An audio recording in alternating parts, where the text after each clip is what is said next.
یا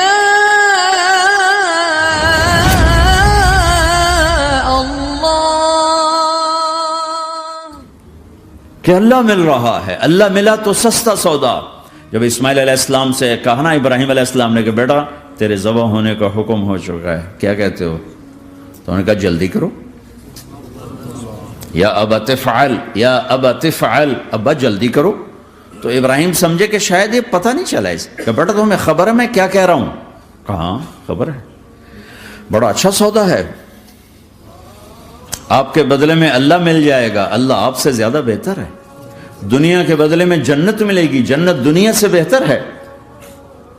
پھر معصوم بچوں کو خیال، ہاں میری ماں کو ضرور تکلیف ہوگی، تو اپنا کرتا اتارا اور اپنے باپ کو دیا کہ یہ کرتا آپ نے میری اماں کو دینا ہے، جب مجھے کبھی یاد کرے گی تو میرا کرتا دیکھ لیا کرے گی، تسلی ہو جائے گی، اور آپ نے اپنے کرتے میں مجھے کفن دے کے ادھر ہی دفن کر دینا ہے، ادھر نہیں لے جانا وہ مکے کی طرف کہ میری ماں کو وہاں تکلیف ہوگی، میرا کٹا سر دیکھ کر بغیر سر کے پورا دھڑ وہ اس کو تکلیف ہوگی۔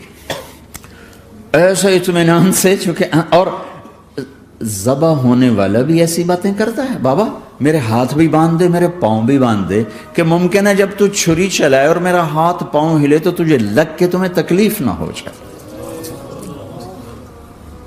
پیسے میں چین ہوتا، زندگی میں چین ہوتا نہیں، اللہ کو پانے میں چین ہے، اور ادھر وہ بھی اللہ کو ڈھونڈ رہا ہے۔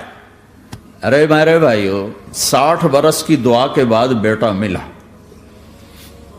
60 برس دعا مانگی، یا اللہ اولاد دے دے، اولاد دے دے، اولاد دے دے، 60 سال کے بعد اولاد ہوئی، 84 سال کی عمر میں، 80 سے 84 برس کی عمر میں کے درمیان بچہ ہوا ہے۔ جب وہ 5 سے 10 سال کا ہوا ہے اور ابراہیم 90 کراس کر گئے، 90 کا بیریئر کراس کر گئے، جب مرغی کو ذبح کرتے بھی ہاتھ کانپیں، 90 برس 92 سال کا بڈھا تو مرغی نہیں ذبح کر سکتا، تو اس کو کہا جا رہا بچہ ذبح کر۔ مینا کے پہاڑ سختہ تاری ہے، ہوائیں تھم چکی ہے، سورج مدہوش ہو رہا ہے، آسمان کے فرشتے ٹکٹکی باندھ رہے ہیں اور ان کے سانس اٹک رہے ہیں کہ یہ کیا ہو رہا ہے، کیا یہ بوڑھا کر جائے گا، کیا یہ اپنے بچے پر چھری چلا جائے گا؟ باندھ رہے ہیں ہاتھ اور پاؤں، اور پھر بچے نے کہا تھا مجھے الٹا لٹانا، سیدھا نہ لٹانا، کہیں تیری نظر پڑے میرے چہرے پر اور پھر تو رک جائے، نہیں نہیں نہیں، سیدھا الٹا۔ تلہ للجبین، اسماعیل کی وصیت کو قرآن نے بیان کیا، ماتھا ہے ان کے گھٹنے کو ان کی کمر پہ رکھا اور ایسے سر کے بال پکڑے، ایک ہاتھ میں چھری، ایک ہاتھ میں سر کے بال، اور یوں آسمان کو دیکھا، یوں تھوڑا سا اوپر اٹھایا نا تاکہ نیچے سے چھری چلائے۔ وہ چھری چلا کے مطمئن ہے، وہ چھری چلوا کے مطمئن ہے، پتہ چلا کہ میری سوچ غلط ہے، کسی اور طرف سکون ہے، جہاں میں ڈھونڈ رہا ہوں وہاں نہیں ہے، اپنی مرضی پوری کرنے میں نہیں ہے، اللہ کی مرضی پوری کرنے میں ہے۔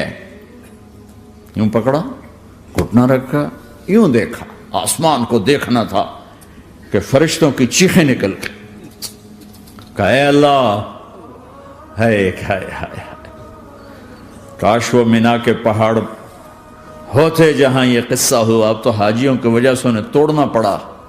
اے اللہ، کیا تو مجھ سے ناراض ہو گیا ہے؟ تو یہ سمجھتا ہے کہ اسماعیل کی محبت میرے دل تجھ سے زیادہ ہوگی؟ نہیں نہیں، میرے اندر تو ہی تو ہے، تیرے سوا کوئی نہیں ہے، اور اگر کوئی میرا تو نے امتحان لینا ہے میں حاضر ہوں۔ ایک اسماعیل کیا لاکھوں قربان ہو سکتے، چھری چلات کی۔ اگر میرا رب صرف دیکھ ہی رہا تھا کہ خلیل کہاں تک جاتا ہے، یاری نبھتی ہے کہ درمیان میں ٹوٹتی ہے، ارے تم سے بچوں پہ چھریاں نہیں چلوا رہا، تم سے کہہ رہا غلط کام چھوڑ دو، وہ تمہاری ہلاکت اور بربادی کا ذریعہ ہیں۔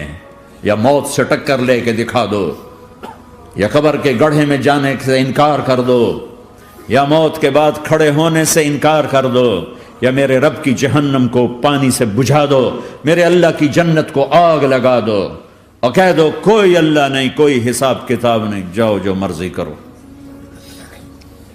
ادھر سب کچھ مانتے ہو، ادھر اسی سے بغاوت کرتے ہو، یہ کیا اسلام ہے؟ یہ کیا زندگی ہے؟ اے اللہ ناراض ہو گیا ہے کہ میرے دل میں اسماعیل تجھ سے زیادہ نہیں، میرے رب ادھر تو ہی تو ہے، تیرے سوا کوئی نہیں ہے، تو ہی ہے۔ اور اگر ناراض نہیں کوئی میرا پیپر لے رہا ہے تو میں حاضر ہوں، یہ لے۔ اللہ اکبر! جو چھری چلائی، ساتوں آسمان کے فرشتوں کی چیخیں نکل، 2 دفعہ آسمان کے فرشتے روئے ہیں، 2 دفعہ ساتوں آسمان کے فرشتے، ایک یہاں ابراہیم و اسماعیل کے اس قصے پر، اور پھر 4000 سال کے بعد جب میرے نبی کو طائف میں پتھر پڑے۔ ہائے ہائے!